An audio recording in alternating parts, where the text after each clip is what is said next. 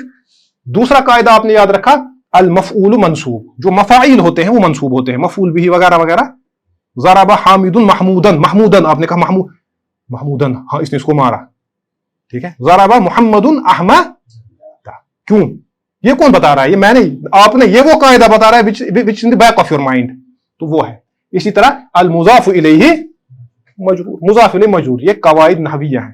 رسول اللہ، بیت اللہ، ناقۃ اللہ، 3 جزئیے بتائے میں نے آپ کو. ان کا قاعدہ یہ ہے المضاف الیہ مجرور. اب کتنا آسان ہے؟ آسان ہے یا مشکل ہے؟ آسان ہے. اس کے بعد آتے ہیں قواعد اصولیہ کی طرف. ان کی میں زیادہ وضاحت نہیں کروں گا. پہلا ہے الامر للوجوب. امر جو ہوتا ہے وہ وجوب کے لیے ہوتا ہے. جب حکم آتا ہے کسی جگہ پہ اللہ تعالیٰ کی طرف سے، وہ اصلاً وجوب کے لیے ہوتا ہے. اللہ تعالیٰ فرماتے ہیں اقیموا الصلاۃ، نماز قائم کرو، یہ حکم ہے. آپ نے کہا نماز قائم کرو، یہ حکم ہے، امر ہے. امر کس کے لیے ہوتا ہے؟ وجوب کے لیے. تو نماز کیا ہے؟ واجب ہے کہ نہیں؟ اسی طرح النہی للتحریم، حکم امر جو ہوتا ہے وہ ہوتا ہے وجوب کے لیے. اس کی پھر اپنی تفصیل ہے. نہی جو ہوتی ہے وہ تحریم کے لیے ہوتی ہے، کسی چیز کو حرام کرنے کے لیے. وَلَا تَقْرَبُوا الْفَوَاحِشَ مَا ظَهَرَ مِنْهَا وَمَا بَطَنَ. وَلَا تَقْرَبُوا، اور مت نزدیک جاؤ فواحش کے. اللہ، یہ نہی ہے، لا تحریم کے لیے آتی ہے. تو پتہ چلا فواحش کا ارتکاب کرنا یہ حرام ہے. ٹھیک ہے. تیسرا قاعدہ ہے، اب اس میں کتنے، یعنی دنیا کا جو بھی امر ہے جو وجوب کے لیے وہ اس میں آئے گا، دنیا کی جو بھی نہی ہے جو تحریم کے لیے وہ اس میں آئے گی، وہ اس کا جزئیہ بن جائے گی. اور تیسرا قاعدہ ہے یہ الامر بالشیء. یہ میں نے پڑھایا ہے اس میں تفسیر الطرقات میں، جو میں نے پڑھایا تھا ورقات میں ہے یہ اس کا ذکر. الامر بالشیء، کسی چیز کا حکم، نہی عن ضدہ، اس کے اپوزٹ سے منع کرنا ہوتا ہے. ٹھیک ہے. الامر بالشیء، کسی چیز کا حکم اس کے اپوزٹ سے منع کرنا ہوتا ہے. مثلا میں آپ سے کہوں گا آپ اٹھیں، اس کا مطلب بیٹھنے سے میں منع کر رہا ہوں، ہے نا. جائیں، یہاں رکنے سے منع کر رہا ہوں. الامر بالشیء نہی عن ضدہ. کلیئر یہاں تک؟ زیادہ بوجھل تو نہیں ہوا؟ اس کے بعد ہاں، اب یہ دوسرا مسئلہ بڑا اہم ہے. ہم نے کہا کہ یہ جو قاعدہ ہوتا ہے یہ کیا ہوتا ہے؟ کلیہ، کلی ہوتا ہے. اور ہم نے ایک لفظ استعمال کیا جمیع جزئیاتھا، یہ تمام جزئیات کو حاوی ہوتا ہے. لیکن کچھ آلموسٹ ہر کسی قواعد میں کچھ شاذ ہوتے ہیں جو اس سے باہر نکلتے ہیں، ایکسیپشنز ہوتے ہیں. ہاں، جس کو ہم کہہ سکتے ہیں ایکسیپشن ٹو اے رول. اس سے وہ رول ختم نہیں ہوتا ہے. ظاہر سی بات ہے، جو انسان یہ سمجھے گا وہ کہے گا کہ ایک قاعدے میں 20 مسائل آ رہے ہیں، پھر ایک اس سے نکل رہا ہے، کہے گا ہاں یہ قاعدہ ہی ٹوٹ گیا. نہیں، یہ اس آدمی کی مطلب کم فہمی ہے. تو ہر کسی قاعدے کا کیا ہوتا ہے؟ کچھ ایکسیپشنز ہوتے ہیں، ان کو ہم کہتے ہیں شواذ القواعد. تو کیا ہوتا ہے؟ فشاذ، جو شاذ ہوتا ہے، جو نکل جاتا ہے. او نادر، یا نادر کہتے ہیں نا، شاذ و نادر. فشاذ والنادر، شاذ اور نادر لا ينقض القاعدہ، اس سے قاعدہ ٹوٹتا نہیں ہے، قاعدہ اپنی جگہ ہوتا ہے. ہم کیا کرتے ہیں وہ میں آگے چل کے بتاؤں گا. ہم کیا کرتے ہیں، یہ جو شاذ ہوتا ہے نا، اس کو کسی اور قاعدے کے ذیل میں لاتے ہیں. اسی لیے ہم کہتے ہیں نا کہ یہ ایک عربی میں ایک کتاب ہے، وہ لطف الرحمن خان صاحب کی آسان عربی گرامر، 3 جلدوں میں آتی ہے، اچھی کتاب ہے.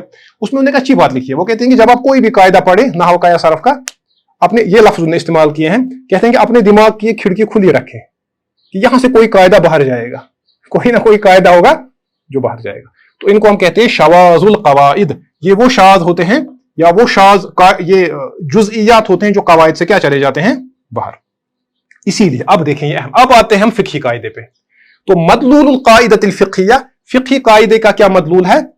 تو جو فقہا ہیں، الفقہا عبروا عنہا احیانا بقولہم، ہمارے جو فقہا ہیں وہ کبھی کبھی اس کے لیے یہ لفظ استعمال کرتے ہیں. وہ کہتے ہیں ینطبق، یہ قاعدہ کلیہ ہے، ینطبق علیہا جزئیات کثیرہ، جس پہ بہت ساری جزئیات منطبق ہوتے ہیں، یا جو بہت ساری جزئیات پہ منطبق ہوتا ہے.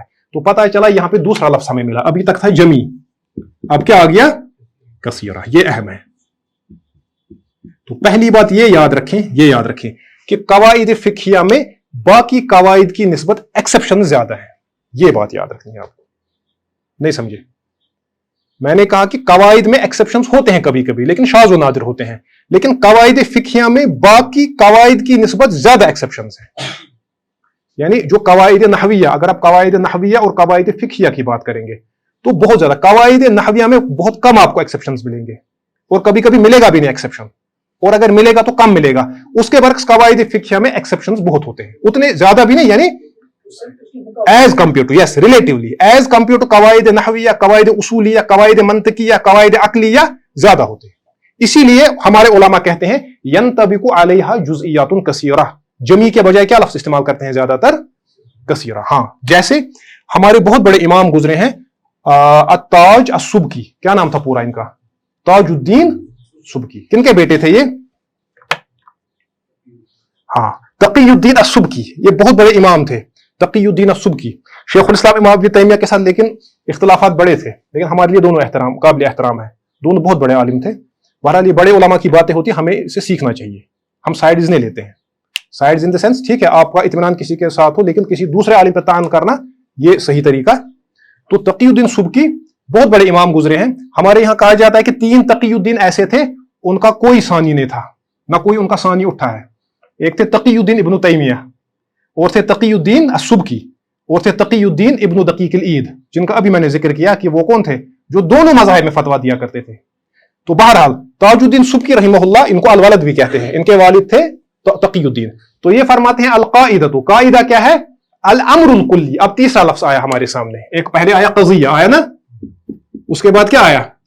الحکم، القضیۃ یا قضیۃ، اس کے بعد آیا حکم، اس کے بعد آ رہا ہے امر یا الامر. یہ تینوں استعمال ہوتے ہیں مترادف کے طور پہ. البتہ ان میں ایک خفیف فرق ہوتا ہے، اس میں اگر ہم جائیں گے وہ زیادہ اس کی لیول نیچے چلی جائے گی، اس میں اس وقت ضرورت نہیں ہے جانے کی، آپ اس کو موٹا یاد رکھیں. القاعدہ کیا ہے؟ الامر الکلی. امام سبکی فرماتے ہیں رحمہ اللہ تعالی یہ امر کلی ہے، الذی ینطبق علیہ، جس کی طرف لوٹتے ہیں، جس پہ منطبق ہوتے ہیں جزئیات کثیرہ. جزئیات، انہوں نے جمی جزئیات نہیں کہا، انہوں نے کیا کہا؟ جزئیات کثیرہ. پھر ہم کیا کرتے ہیں؟ تفہم، سمجھا جاتا ہے، احکامھا منہا، ان کے احکام کو ان سے، یعنی جزئیات کے احکام کو سمجھا جاتا ہے قواعد سے. اور یہ قواعد جو ہوتے ہیں یہ کثیرہ جزئیات پہ منطبق ہوتے ہیں، تمام پہ نہیں ہے. تو یہ اہم بات ہے اس میں، ٹھیک ہے. تو یہ چونکہ آج ہماری پہلی کلاس تھی، آپ کے ساتھ میری پہلی انٹریکشن تھی، انشاءاللہ اگلی کلاس میں ہم اسی بحث کو تھوڑا آگے چلائیں گے. ابھی 1-2 کلاسز اسی سلسلے میں ہوں گی. ہم بات کریں گے انشاءاللہ اس کے بعد یہ جو قاعدہ ہوتا ہے نا، قاعدہ اور ضابطہ میں کیا فرق ہے؟ ضابط، ما الفرق بین القاعدۃ والضابط؟ الضابط کہتے ہیں ضابط ہے، یہ بہت اہم ہے. جب تک آپ ان چیزوں کو نہیں سمجھیں گے تب تک ہم آگے نہیں بڑھ سکتے. بس 2-3 کلاس اس میں ہو جائیں گے، اس کے بعد ہم کتاب کو شروع کریں گے انشاءاللہ. اگلی کلاس میں ہم سمجھیں گے قاعدہ اور ضابط میں کیا فرق ہوتا ہے، اور قاعدہ فقہیہ اور قاعدہ اصولیہ میں کیا فرق ہے. یہ بھی بہت انپورٹنٹ ہے. قاعدہ ابھی ہم نے کہا، میں نے آپ کو کہا الامر للوجوب، یہ قاعدہ فقہیہ ہے یا اصولیہ ہے؟ آپ کو کیسے پتا چلے گا کوئی قاعدہ یہ قاعدہ فقہیہ ہے، اور کیسے پتا چلے گا کوئی قاعدہ قاعدہ اصولیہ ہے؟ ٹھیک ہے، اس کو سمجھیں. جیسے آپ سمجھے قاعدہ نحویہ اور صرف کے قاعدے کو آپ کیسے آپس میں ڈیفرینشیٹ کریں گے، تو ویسے ہی یہ بہت انپورٹنٹ مباحث ہیں. تو انشاءاللہ اگلی کلاس میں ان پہ بات ہوگی. ھذا ما عندی واللہ تعالی عالم وصلی اللہ علی النبی الکریم.